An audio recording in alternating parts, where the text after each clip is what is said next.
ലോക്സഭാ തെരഞ്ഞെടുപ്പിന്റെ 6 ഘട്ട പോളിംഗുകൾ കഴിഞ്ഞു. ഇനി 7ാം ഘട്ടമാണ് ജൂൺ 1-ാം തീയതി അവശേഷിക്കുന്നത്. 4-ാം തീയതി കൗണ്ടിംഗ് ഫലം എന്താവും എന്നറിയുന്നതിനുള്ള ആകാംക്ഷയിലാണ് ഏതാണ്ട് വോട്ടർമാരെല്ലാവരും. ഈ സമയത്ത് പല രീതിയിലുള്ള പ്രവചനങ്ങൾ പുറത്തു വരുന്നുണ്ട്. എക്സിറ്റ് പോൾ പ്രവചനങ്ങൾക്ക് വിലക്കുള്ളതുകൊണ്ട് 1-ാം തീയതി വരെ നമുക്ക് അത്തരത്തിലൊരു നിഗമനത്തിലെത്താൻ കഴിയില്ല. പക്ഷേ ഇലക്ഷന്റെ തുടക്കം മുതൽ തന്നെ പലരും പല രീതിയിലുള്ള പ്രവചനങ്ങളാണ് നടത്തിയിരുന്നത്. കൂടുതൽ പേരും BJP വൻ ഭൂരിപക്ഷത്തോടുകൂടി അധികാരത്തിലെത്തുമെന്ന് പറഞ്ഞു. പ്രധാനമന്ത്രി നരേന്ദ്രമോദിയാകട്ടെ 400 സീറ്റ് BJPക്കും സഖ്യകക്ഷികൾക്കും കൂടി ലഭിക്കുമെന്ന് പറഞ്ഞു.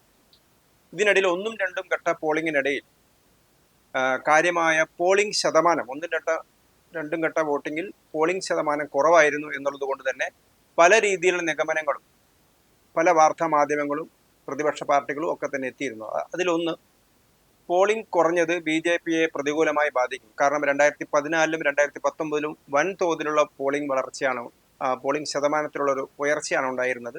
അതുകൊണ്ട് തന്നെ 2024-ൽ പോളിംഗ് കുറയുമ്പോൾ അത് BJPക്ക് തിരിച്ചടിയാവും എന്നുള്ളൊരു വിലയിരുത്തൽ പല പ്രതിപക്ഷ പാർട്ടികളും പല മാധ്യമങ്ങളും നടത്തിയിരുന്നു. പക്ഷേ അതിൻ്റെ ഒരു അനുരണനങ്ങൾ നമുക്ക് മാർക്കറ്റിലും നമുക്ക് വിപണിയിലും നമുക്കത് കാണാൻ കഴിഞ്ഞിരുന്നു. സെൻസെക്സിൽ കാണാൻ കഴിഞ്ഞിരുന്നു, നിഫ്റ്റിൽ കാണാൻ കഴിഞ്ഞിരുന്നു. അങ്ങനെയൊരു ഓഹരി വിപണി സൂചികയിൽ ഇടിവുണ്ടായിരുന്നു ആദ്യ ഘട്ടങ്ങളിൽ. പക്ഷേ പിന്നീട് അത് തിരികെ കയറി. ഇപ്പോൾ ഓഹരി വിപണിയിലെ പ്രധാന ബ്രോക്കർമാരിൽ ഒരാളായ IIFL ഒരു പഠനം നടത്തിയിരിക്കുകയാണ്.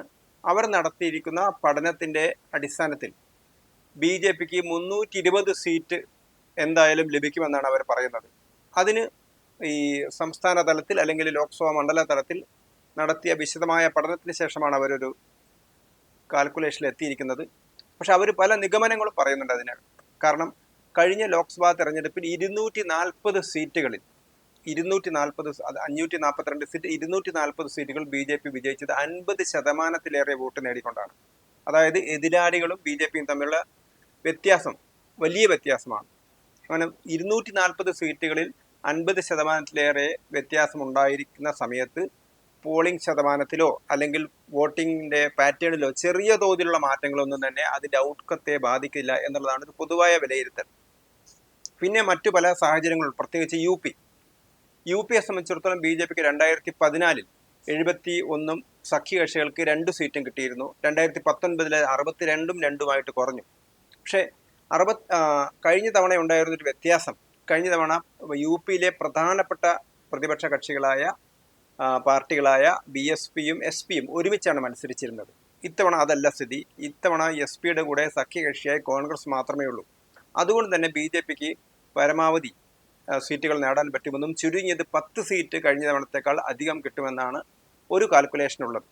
അതേപോലെ തന്നെ പൊതുവെ അംഗീകരിക്കപ്പെട്ട ഒരു വസ്തുതയാണ് തെലങ്കാന, ആന്ധ്ര, ഒറീസ, പശ്ചിമ ബംഗാൾ, UP ഈ സംസ്ഥാനങ്ങളിൽ BJPക്ക് കാര്യമായ മുന്നേറ്റം ഉണ്ടാകും. അതുപോലെ തന്നെ ചില ദക്ഷിണേന്ത്യൻ സംസ്ഥാനങ്ങൾ, സീറ്റ് കിട്ടാതിരുന്ന ചില ദക്ഷിണേന്ത്യൻ സംസ്ഥാനങ്ങൾ സീറ്റ് നേടാൻ സാധ്യതയുണ്ട്. അതോടൊപ്പം തന്നെ പ്രകടമായി അംഗീകരിക്കപ്പെട്ട മറ്റൊരു വസ്തുത, ഹരിയാന, അതേപോലെ തന്നെ ബീഹാർ, മഹാരാഷ്ട്ര ഇവിടങ്ങളിൽ BJPയുടെ സീറ്റ് കഴിഞ്ഞ തവണ കിട്ടിയതിനേക്കാൾ, BJP സഖ്യകക്ഷികൾക്ക് കഴിഞ്ഞ തവണ കിട്ടിയതിനേക്കാൾ അല്പം കുറയാൻ സാധ്യതയുണ്ട്. ഓരോ സ്ഥലത്തും ഓരോ രീതിയിലുള്ളൊരു ഘടകങ്ങളാണുള്ളത്. മഹാരാഷ്ട്രയിൽ കഴിഞ്ഞ തവണ BJP ശിവസേന സഖ്യമായിരുന്നു. ഇത്തവണ BJPയുടെ കൂടെയുള്ളത് ശിവസേനയുടെ ഒരു വിഭാഗവും അതേപോലെ തന്നെ ശരത് പവാർ പാർട്ടിയുടെ NCPയുടെ ഒരു വിഭാഗവുമാണ്. സ്ഥാനാർത്ഥി നിർണയത്തിലെ ചില പാളിച്ചകൾ കൊണ്ടൊക്കെ BJP സഖ്യകക്ഷികൾക്ക് ചില സീറ്റുകൾ നഷ്ടപ്പെടാൻ സാധ്യതയുണ്ട് എന്നാണ് ഒരു നിഗമനം. അതേപോലെ തന്നെ ബീഹാറിൽ നിതീഷ് കുമാർ പലതവണ മറുകണ്ഠം ചാടിയ ആളാണ്. പക്ഷെ നിതീഷ് കുമാർ BJP സഖ്യത്തിന് നേരത്തെ കിട്ടിയിരുന്ന 40-ൽ 39 എന്നുള്ളൊരു ഭൂരിപക്ഷം കിട്ടാൻ സാധ്യതയില്ല എന്നൊരു നിഗമനവും ഉണ്ട്. അതേപോലെ തന്നെ ഹരിയാനയിൽ മറ്റു പല ഘടകങ്ങൾ, കർഷക സമരവും അതേപോലെ തന്നെ ജാട്ട് പ്രാദേശികമായ ചില പ്രശ്നങ്ങൾ കാരണം BJPക്ക് 10 സീറ്റിൽ 10 എന്നുള്ളത് കുറയാൻ സാധ്യതയുണ്ടെന്നുള്ള നിഗമനമുണ്ട്. അപ്പോൾ ഇതിൻ്റെയൊക്കെ അടിസ്ഥാനത്തിൽ 320 സീറ്റ് കിട്ടുമെന്നാണ് IIFLന്റെ കണക്കുകൾ പറയുന്നത്. അത് എങ്ങനെയാണെന്ന് നമുക്കൊന്ന് പരിശോധിക്കാം. IIFLന്റെ കണക്കുകൾ പ്രകാരം ഉത്തർപ്രദേശിലെ 80 സീറ്റിൽ കഴിഞ്ഞ തവണ BJPക്ക് കിട്ടിയിരുന്നത് 72 സീറ്റാണ്. കഴിഞ്ഞ ലോക്സഭാ തെരഞ്ഞെടുപ്പ്, അതായത് 2019 ലോക്സഭാ തെരഞ്ഞെടുപ്പിൽ BJPക്ക് സഖ്യകക്ഷികൾക്ക് കിട്ടിയിരിക്കുന്ന സീറ്റുകളുടെ എണ്ണവും അതേപോലെ തന്നെ ഇത്തവണ IIFL BJPക്ക് കിട്ടുമെന്ന് പ്രഖ്യാപിച്ചിരിക്കുന്ന അല്ലെങ്കിൽ അവരെത്തിയിരിക്കുന്ന നിഗമനം എത്രയാണെന്നുള്ളത് നമുക്കൊന്ന് പരിശോധിക്കാം. ഉത്തർപ്രദേശിൽ ആകെ 80 ലോക്സഭാ സീറ്റുകൾ ഉത്തർപ്രദേശിൽ കഴിഞ്ഞ ലോക്സഭാ തെരഞ്ഞെടുപ്പിൽ 62 സീറ്റാണ് കിട്ടിയിരിക്കുന്നതെങ്കിൽ ഇത്തവണ 10 സീറ്റ് അധികം കിട്ടും, 72 സീറ്റ് കിട്ടുമെന്നാണ് നിഗമനം. മധ്യപ്രദേശിൽ കഴിഞ്ഞ തവണ ഒരു സീറ്റ് മാത്രമാണ് നഷ്ടപ്പെട്ടിരുന്നത്, അത് ഇത്തവണയും തുടരും. അതായത് 29-ൽ 28 കഴിഞ്ഞ തവണ കിട്ടിയിരുന്നത്, ഇത്തവണയും അത് തുടരും. ഗുജറാത്തിൽ 26 കിട്ടി, അത് ഇത്തവണയും തുടരും, 26 കിട്ടും. മഹാരാഷ്ട്രയിൽ BJPക്ക് മാത്രം 48-ൽ 23 സീറ്റാണ് കിട്ടിയിരുന്നത്, BJPക്ക് സീറ്റ് വർദ്ധിക്കും, അതായത് 25 സീറ്റ് കിട്ടും എന്നാണ് നിഗമനം. കർണാടകയിൽ കഴിഞ്ഞ തവണ 28-ൽ 25 സീറ്റാണ് BJPക്ക് മാത്രം കിട്ടിയിരിക്കുന്നത്, ഇത്തവണ സഖ്യമാണ്, എന്നാൽ പോലും BJPക്ക് ഒറ്റയ്ക്ക് 21 സീറ്റ് മാത്രം, അതായത് 4 സീറ്റിന്റെ കുറവ് കർണാടകയിൽ ഉണ്ടാവും എന്നാണ് പറയുന്നത്.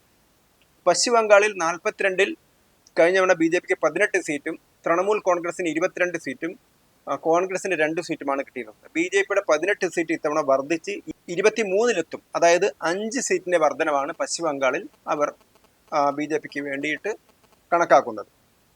ബീഹാറിലെ 40 സീറ്റിൽ BJPക്ക് 17 സീറ്റാണ് കഴിഞ്ഞ തവണ കിട്ടിയിരുന്നത്, ഇത്തവണയും BJPക്ക് 17 സീറ്റ് തന്നെ കിട്ടുമെന്നാണ് അവർ പറയുന്നത്. ജാർഖണ്ഡിൽ 14-ൽ 11 സീറ്റാണ് കിട്ടിയിരുന്നത്, ആ 11 സീറ്റ് തന്നെ കിട്ടും.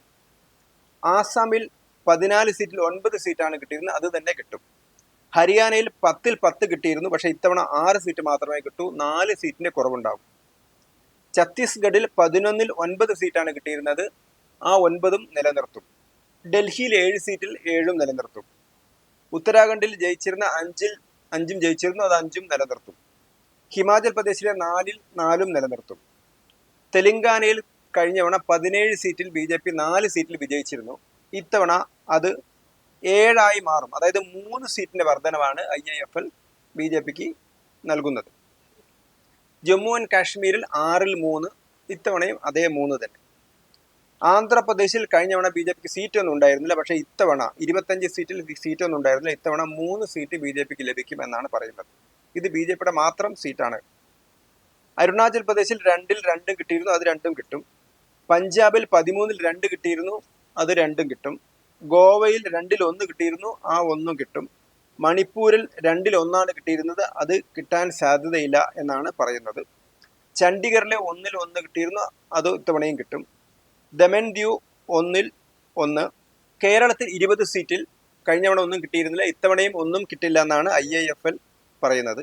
അതേപോലെ തന്നെ മറ്റ് സംസ്ഥാനങ്ങളിലായിട്ടുള്ള 9 സീറ്റിൽ, മറ്റു സംസ്ഥാനങ്ങളും കേന്ദ്രഭരണ പ്രദേശങ്ങളുമായിട്ടുള്ള ബാക്കിയുള്ള 9 സീറ്റിൽ BJPക്ക് ഒന്നും കിട്ടിയിരുന്നില്ല, ഇത്തവണയും ഒന്നും കിട്ടാൻ സാധ്യതയില്ലെന്നാണ് പറഞ്ഞത്. ഇങ്ങനെ നോക്കുന്ന സമയത്ത് കഴിഞ്ഞ തവണ BJPക്ക് 542 സീറ്റിൽ 303 സീറ്റാണ് കിട്ടിയിരുന്നത്, ഇത്തവണ BJPക്ക് മാത്രം അത് 320 ആകും എന്നുള്ളതാണ് ഒരു നിഗമനം. ഇതിൽ ഘട്ടം ഘട്ടമായിട്ട് BJPക്ക് കിട്ടിയിരുന്ന സീറ്റുകളുടെ എണ്ണവും കോൺഗ്രസിന് കിട്ടിയിരുന്ന സീറ്റുകളുടെ എണ്ണവും അവർ കൊടുത്തിട്ടുണ്ട്. അതായത് ഒന്നാം ഘട്ട പോളിംഗ് നടന്ന 102 സീറ്റിൽ 40 സീറ്റാണ് BJPക്ക് ഉണ്ടായിരുന്നത്, കോൺഗ്രസിന് 15 സീറ്റ്. രണ്ടാം ഘട്ട പോളിംഗ് നടന്ന 87 സീറ്റിൽ BJPക്ക് 52 സീറ്റാണ് ഉണ്ടായിരുന്നത്, കോൺഗ്രസിന് 19 സീറ്റ്. മൂന്നാം ഘട്ട പോളിംഗ് നടന്ന 94 സീറ്റിൽ BJPക്ക് 72 സീറ്റാണ് ഉണ്ടായിരുന്നത്, കോൺഗ്രസിന് 4 സീറ്റ്. നാലാം ഘട്ട പോളിംഗ് നടന്ന 96 സീറ്റിൽ BJPക്ക് 42 സീറ്റാണ് ഉണ്ടായിരുന്നത്, കോൺഗ്രസിന് 6 സീറ്റ്. അഞ്ചാം ഘട്ട പോളിംഗ് നടന്ന 49 സീറ്റിൽ BJPക്ക് 32 സീറ്റാണ് ഉണ്ടായിരുന്നത്, കോൺഗ്രസിന് 1 സീറ്റ് മാത്രമാണ് ഉണ്ടായിരുന്നത്.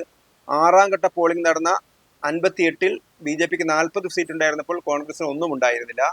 ഏറ്റവും അവസാന ഘട്ടം നടക്കാൻ പോകുന്ന 1-ാം തീയതി നടക്കാൻ പോകുന്ന തെരഞ്ഞെടുപ്പിൽ BJPക്ക് 57 സീറ്റിൽ ആകെയുള്ള 57 സീറ്റിൽ BJPക്ക് 25 സീറ്റാണ് ഉണ്ടായിരുന്നത്, കോൺഗ്രസിന് 8 സീറ്റും. ഈ സീറ്റുകളിലേക്കാണ് ഇനി തെരഞ്ഞെടുപ്പ് നടക്കാൻ പോകുന്നത്. പക്ഷേ ഈ ഒരു കണക്കുകളെ നമുക്ക് പൂർണ്ണമായിട്ട് ആശ്രയിക്കേണ്ടതില്ല, കാരണം ഓരോ ആളുകളും അവരവരുടേതായ പഠനത്തിന്റെ അടിസ്ഥാനത്തിലുള്ള കണക്കുകളാണ് അവതരിപ്പിക്കുന്നത്.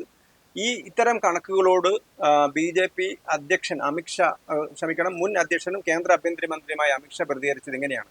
അദ്ദേഹം പറഞ്ഞത് എന്താണെന്ന് പറഞ്ഞാൽ BJPക്ക് 400 സീറ്റ് കിട്ടും, BJPക്കും സഖ്യകക്ഷികൾ കൂടി 400 സീറ്റ് കിട്ടും, അതിൽ യാതൊരു സംശയവുമില്ല. പലരും സംശയം പ്രകടിപ്പിക്കുന്നുണ്ട്. ഈ സംശയം പ്രകടിപ്പിക്കുന്ന ആളുകൾ 2014-ൽ ഞങ്ങൾ ഒറ്റയ്ക്ക് ഭൂരിപക്ഷം വരും എന്ന് പറഞ്ഞ സമയത്ത് ഈ രാഷ്ട്രീയ നിരീക്ഷകരൊക്കെ തന്നെ BJPക്ക് അതിന് സാധ്യമല്ല എന്ന് പറഞ്ഞ ആളുകളാണ്. അതേപോലെ തന്നെ 2019 വീണ്ടും അധികാരത്തിൽ വരുന്ന സമയത്ത് ഞങ്ങൾ പറഞ്ഞു BJPക്ക് 300-ലധികം സീറ്റ് കിട്ടും എന്ന് പറഞ്ഞു. 300+ എന്നാണ് ഞങ്ങൾ പറഞ്ഞിരുന്നത്. അന്ന് പറഞ്ഞു 300-ലധികം സീറ്റ് കിട്ടുന്നത് BJPയെ സംബന്ധിച്ചിടത്തോളം അസാധ്യമാണ്, അത് BJPക്ക് കഴിയില്ല എന്നാണ് ഈ രാഷ്ട്രീയ നിരീക്ഷകരൊക്കെ പറഞ്ഞത്. അന്ന് ഞങ്ങൾക്ക് 302 സീറ്റ് കിട്ടി. ഇത്തവണ 400 സീറ്റ് കിട്ടുമെന്നാണ് ഞങ്ങൾ പറയുന്നത്. ഇപ്പോഴും അവർ പറയുന്നത് അസാധ്യമാണെന്ന്, പക്ഷേ ഞങ്ങൾക്കത് കിട്ടുക തന്നെ ചെയ്യും. അത്രയും കോൺഫിഡൻസ് ആണ് അമിത്ഷായെ പോലുള്ള ആളുകൾക്കുള്ളത്. അപ്പോൾ BJPയെ സംബന്ധിച്ചിടത്തോളം ഈ ജനറലി നോക്കുന്ന സമയത്ത് ഒറീസ, തെലങ്കാന, ആന്ധ്ര, പശ്ചിമ ബംഗാൾ, ഉത്തർപ്രദേശ് ഈ സംസ്ഥാനങ്ങളിൽ നിന്നും ദക്ഷിണേന്ത്യൻ സംസ്ഥാനങ്ങളിൽ നിന്നും സീറ്റ് വർദ്ധിക്കും. മറ്റ് ദക്ഷിണേന്ത്യൻ സംസ്ഥാനങ്ങളിൽ നിന്നും, അതായത് തമിഴ്നാട്, കേരളം, സീറ്റ് ഇല്ലാതിരുന്ന സീറ്റ് ഉണ്ടാകും എന്നാണ് അവർ പറഞ്ഞത്. ഈ സ്ഥലങ്ങളിലൊക്കെ സീറ്റ് വർദ്ധിക്കും. അതേ സമയത്ത് മറ്റു ചില സീറ്റുകളിൽ ചെറിയ തോതിലുള്ള കുറവുണ്ടാകും എന്നുള്ളത് പലരും അംഗീകരിക്കുന്നുണ്ട്. എങ്ങനെയായാലും നമുക്ക് പൂർണ്ണമായൊരു നിഗമനത്തിൽ എത്താൻ കഴിയില്ല. അത് ജൂൺ 4-ാം തീയതി റിസൾട്ട് വരുന്നത് മാത്രമേ നമുക്ക് പറയാൻ കഴിയൂ.